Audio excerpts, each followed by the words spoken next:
Olá, colegas. Este vídeo trata da análise de um caso clínico de uma paciente classe 2, subdivisão esquerda, onde uma dupla oclusão é diagnosticada e tratada com informações colhidas no método gnatostático planas e no articulador semiajustável Dentatus ARL. Faço menção a essas fontes de informações porque são úteis para a formulação de uma terapia que vai além do enfoque limitado à área dentoalveolar. Acompanhe-me na tela. Vem comigo. A finalidade desta postagem é destacar a propriedade dos conhecimentos relacionados ao tema oclusão dentro de nossa especialidade. Em verdade, tenho convicção de que pertence ao ortodontista a obrigação de transitar com desenvoltura dentro dessa temática. Só não o faz por absoluta falta de informações, cuja origem é a formação acadêmica deficiente, cujo foco limita-se ao sistema dentoalveolar. Naturalmente, a consequência é uma visão algo distanciada do vasto alcance terapêutico abarcado pela especialidade ortodôntica. Referindo-me ao título desta aula, dupla oclusão, resumidamente corresponde ao deslizamento, a partir dos primeiros contatos dentários, ou relação cêntrica, para a máxima intercuspidação, ou oclusão cêntrica. Há outros conceitos, como a que define a RC como relação entre a cabeça da mandíbula e sua posição dentro da fossa articular, mas não pretendo aprofundar-me nessas particularidades. Mas dar ciência dos elementos de diagnóstico e terapêutica envolvidos, onde emprego articuladores que reproduzem o sinergismo dos segmentos do sistema, análises de forma e perfil no gnatostato e ajustes oclusais para a finalização em equilíbrio autossustentável, ou seja, sem necessidade de contenções pós-tratamento. A paciente em questão, de 31 anos, foi-me indicada por um otorrino, uma vez que a queixa principal referia-se a zumbido nos ouvidos e dores de cabeça. A palpação na região das ATMs, masseteres, temporais, pterigóides mediais e musculatura supra e infreioidea, ou seja, o protocolo habitual de anamnese neste campo, indicou uma exacerbação álgica maior do lado esquerdo, sugerindo ser consequência provável de mastigação viciosa unilateral esquerda, como se observa nos modelos o correspondente desvio de linha média mandibular. É fundamental interpretar corretamente tais desvios, se apenas dentário, com desvios de mandíbula, ou crescimento assimétrico maxilomandibular, ou mesmo um mix de tais possibilidades. A análise clínica das excursões mandibulares que caracterizam as lateroprotrusões fisiológicas encontradas na mastigação evidenciou clara assimetria nos ângulos funcionais mastigatórios, menor do lado esquerdo, correspondendo ao de mínima dimensão vertical de oclusão deste lado. Como todo trabalho é exercido naquelas condições em que o dispêndio energético para exercê-lo for menor, em outras palavras, pela lei do mínimo esforço, pode-se inferir que tais problemas álgicos sejam sequelas naturais desse descompasso neuro-ósseo-dento-músculo-articular, pois são esses os segmentos visivelmente envolvidos. As mesas incisais ajustáveis do articulador semiajustável Dentatus ARL planas mostram as assimetrias angulares correspondentes àquelas excursões que eu mencionei.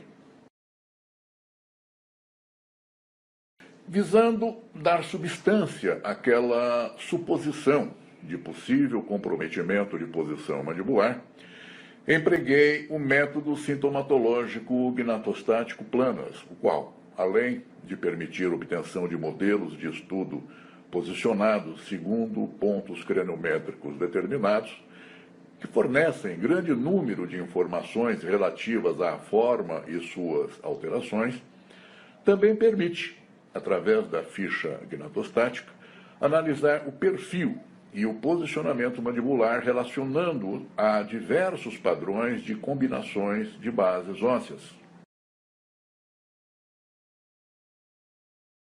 Interpretando esta ficha, podemos notar que o desvio mandibular do ponto gnátio para a esquerda, em 2,5 mm, era acompanhado por um avanço do gônio direito e uma retração do gônio esquerdo, sem evidenciação de crescimento assimétrico.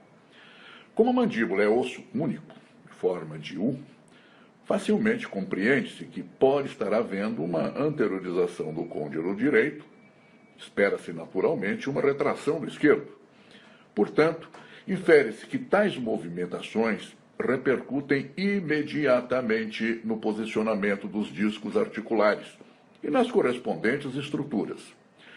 Está, pois, configurado um DTM, ou seja, um distúrbio temporomandibular, com característica estrutural, e cabe-me a tarefa de corrigi-lo.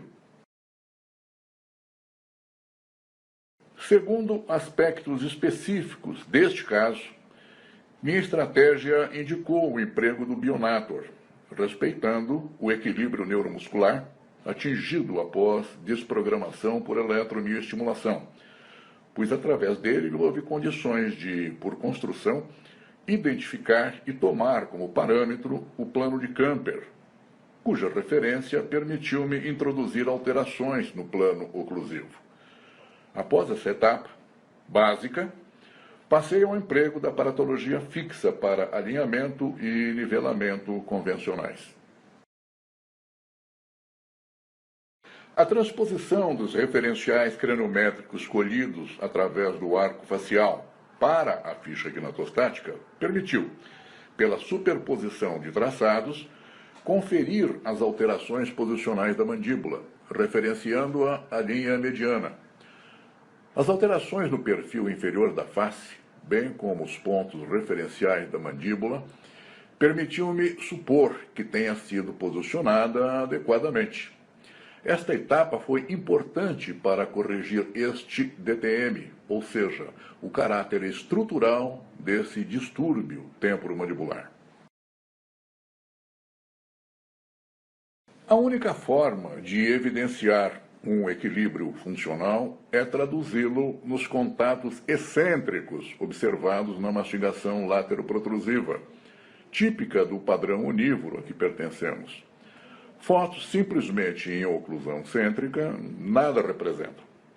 Tais movimentos em lateralidade, onde os contatos dentários acontecem maximizando a eficiência mastigatória e diluindo as forças incidentes nas ATMs, são os responsáveis pelos estímulos ou forças que orientam o posicionamento dos dentes, permitindo que cada um deles exerça a função para a qual foram programados, ou seja, a correta função mastigatória, que pode ser evidenciada na mesa incisal ajustável, que nos informa sobre os ângulos funcionais mastigatórios.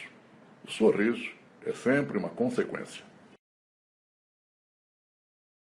Estas fotos finais, junto com a anterior, correspondem à situação do sistema 8 anos após a finalização, sem qualquer contenção pós-tratamento.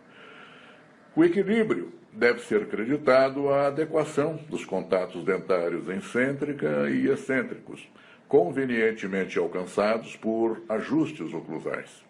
Finalizando, lembro-lhes que longo é o caminho a ser percorrido após os convencionais procedimentos para alinhamento, nivelamento e intercuspidações, que são absolutamente necessários, porém não suficientes. Como os colegas puderam observar, tais fontes diagnósticas associadas ao cefalométrico de âmbito estrutural são extremamente úteis.